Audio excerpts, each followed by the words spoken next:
esconder, o melhor lugar de se esconder no meio do povo. É porque muita gente, a gente sabe, o militante de movimento foi enterrado, o corpo todo, só que de fora o patrão passava o carro para cima e para baixo. Então é uma história muito rosa. É bom, mas vamos lá. Vamos que o tempo hoje. Não vê saída. E nessa realidade apareceu a saída. Então o que nós queremos, nós precisamos, e o povo precisa, é uma nova luz. Então nas trevas surge a luz. Então essa é a ideia deles falarem da realidade da época.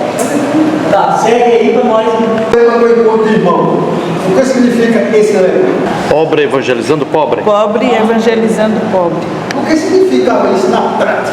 Discutiu lá na comunidade, que a gente respondeu junto com a coordenação, e a gente viu que é muito mais fácil a gente acreditar nas pessoas letradas, nas pessoas que sabem falar bonito, né? Geralmente essas pessoas se destacam. Agora, quando chega um analfabeto, uma pessoa que mal sabe falar, que mal sabe escrever, então é mais difícil a gente acreditar nessas pessoas. E que o encontro de irmãos era para isso, é para valorizar as pessoas, valorizar. Então eu era quase adolescente na época que eu entrei no movimento. Então o gosto de lutar, a vontade de resolver os problemas, Bilu que enxergou logo. Então me deu as 4 perguntas-chave. Eu colei no meu beliche onde eu dormia. As 4 perguntas-chave eram a minha razão de viver. Então, era fazer a pesquisa. Ela dizia, você resolve os problemas todinhos só fazendo essas perguntas. E eu digo, é isso mesmo. Então, Quais eram as 4 perguntas? As 4 perguntas-chave. Por que existe... A primeira pergunta, quais são os problemas? É a pesquisa. A segunda é, o que a gente já fez para resolver? Foi feita alguma coisa para resolver? Essa é a terceira? Então a segunda é a causa. Por quê? Porque existem esses problemas, o que já foi feito, e a quarta é o que a gente vai fazer para resolver. O que a gente pode fazer? Então aí eu acho que acreditar em pessoas na vizinhança, então é muito mais difícil do que... Então esse era o lema do Encontro de Irmãos, acreditar no outro, acreditar no ser humano. O povo ouvir, né, a necessidade e ouvir e refletir, né, e ouvir todos. E esse lema também ele está em sintonia com o poema que virou o canto, né? Eu acredito que o mundo será melhor quando o menor que padece acreditar no menor. Eu acredito que o mundo será melhor quando o menor que padece acreditar no menor. De novo. Eu acredito que o mundo será melhor quando o menor que padece acreditar no menor. A gente não tinha coordenação de grupo, a gente tinha representação de setor. Por exemplo, eu representava no Encontro de Irmãos o setor Casa Amarela, que era 9 paróquias. E fui eleita pelo próximo setor para ir lá. Massa desse método, que era pesquisar, planejar e avaliar. Eu estava aqui em São Lourenço na época, era trabalho para aberto, né? Tinha uma comissão de representação de cada setor, que animava aquele setor e fazia trazer o sangue circulando, né? O que tinha de bom de cada setor. Setor São Lourenço. Aí, o que teve de bom, a gente discutia isso no setor Casa Amarela. Agora, não tinha coordenação, não tinha coordenador. João Francisco foi titulado coordenador quando ele foi preso. Que era para poder dizer que era uma autoridade que estava lá, que eles prenderam, uma autoridade do Encontro de Irmãos. Certo. É isso? Isso. Irmãos, era o MER em Pernambuco. O Encontro de Irmãos era o MER em Recife. Com toda a metodologia, com toda a disposição, com tudo. Está entendendo como o movimento era ligado à Igreja Católica, no Recife, em Pernambuco, se fixou como encontro de irmãos. Vim muito para as ações, para o começo, para essa passeata, e ele era inserido no MER através do encontro de pastoral rural dos 32. Aí vinha a representação de todos os setores. E não Helder estava lá, apoiando. O MER era da Jaque, né? Foi depois. Não, o MER era da Jaque. A Jaque já estava lá. A Jaque fez isso. Agora, o MER veio depois. De Jaque. Então, quando o MER se constituiu, o movimento o movimento de evangelização já existia. Porque era Jaque. Quando Carminho e Nelson foram presos, ele não era. Ele representava a Jaque. Cearense, rapaz, o jeito dele todinho lá de Ceará, a cabeça dele. Não, mas só esclarecendo, Socorro, é o seguinte, na época, por exemplo, dessa reunião que a Helena lembra, que resultou na repressão, certamente era Nordeste 2, que a gente tem vários estados, realmente Carminho e Nelson ainda estavam como Jaque. Por quê? Porque essa discussão da mudança ainda era interna. Na verdade, a Jaque só se transformou em MER oficialmente em 72. Então, em 69, oficialmente para a igreja, Carmil, Nelson, etc, ainda era o Jaque, realmente. Embora internamente já houvesse essa... Certo, é isso aí. Certo. Bom, aí está na metade aí, né? E aí, já vai dar 11 horas. Pois é. Por exemplo, considerando que o movimento era ligado à Igreja Católica, como era a participação dos evangélicos e pessoas de outra religião no movimento? No movimento de irmãos. Na comunidade, que a grande maioria do povo era católico. Então não tinha muito evangélico igual é hoje. E tinha, claro, que tem gente que é espírita, cada um. Então, enquanto de irmãos, a grande maioria era católicos Ou não católico. Ou não católico. Que é de outra religião, que geralmente é espírita. Xangô, Umbanda. Muita gente de Xangô. Pouco é evangélico. Então, entendeu? Certo. Tinha um senhor que dizia que era evangélico. O Bill Medeiros, que acompanhava ele lá, disse que ele era evangélico, mas era de base dele, evangélico de base dele.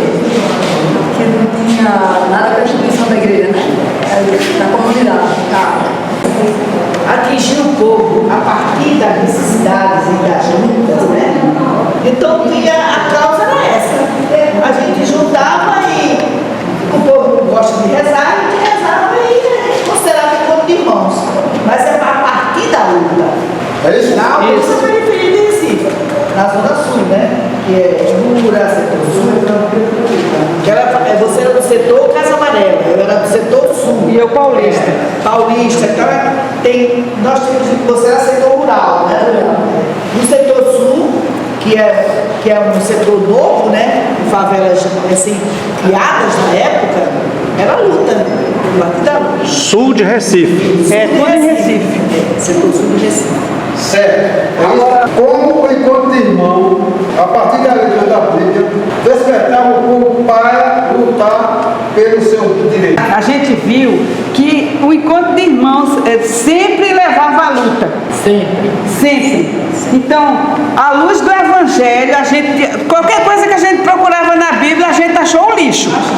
Então lá, uma vila de Coab nova, jogaram nós lá, ganhamos as casas, não tinha lixeiro, não tinha asfalto, não tinha nada, só as casinhas lá, as casinhas de pombo. Então, com as 4 perguntas-chave, a gente levantou os problemas.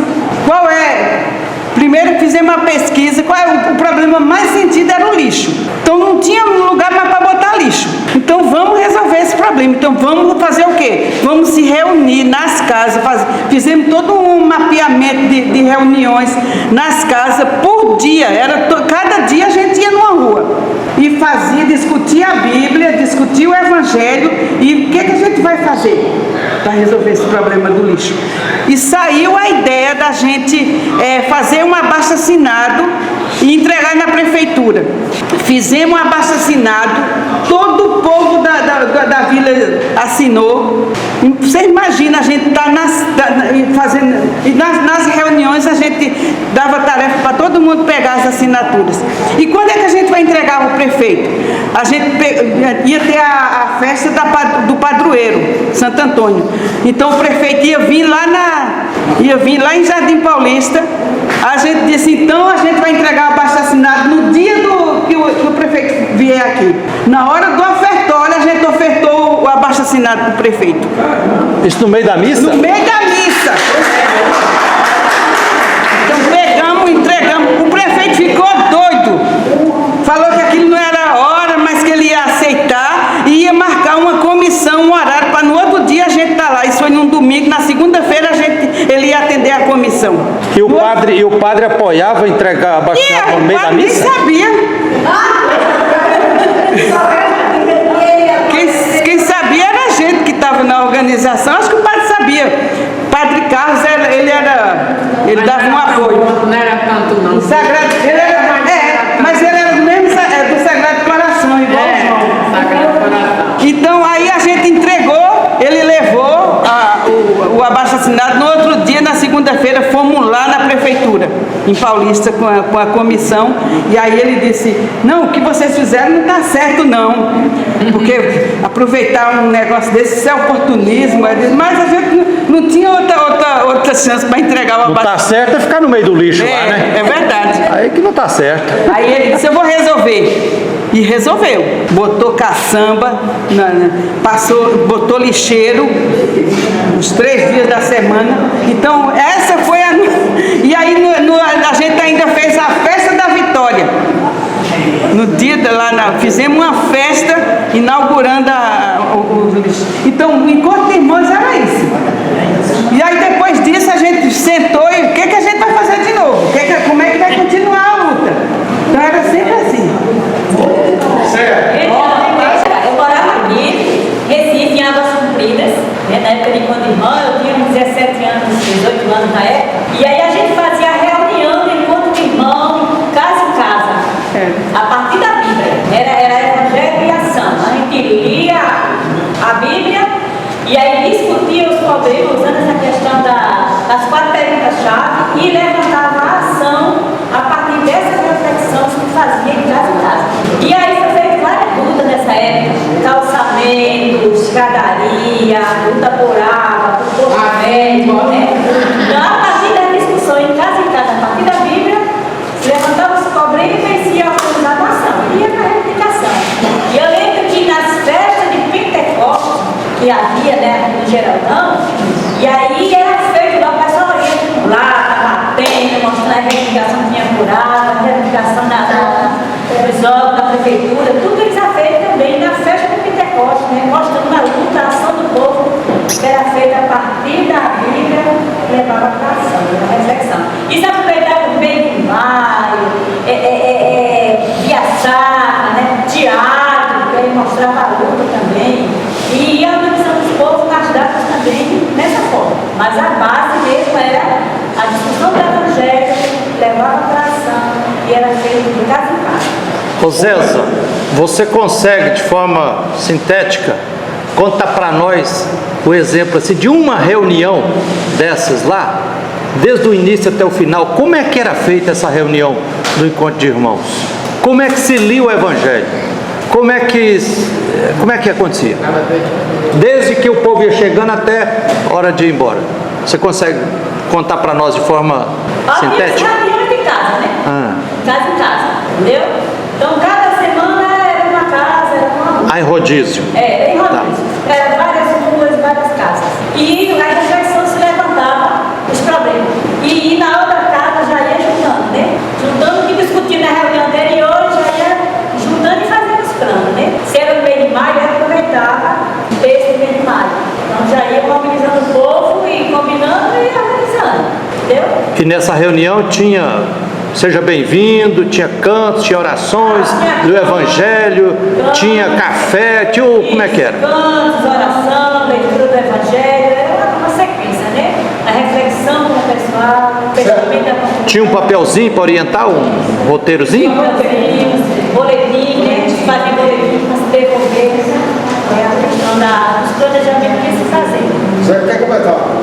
Não, só assim um detalhe, pelo menos na área que fazia isso,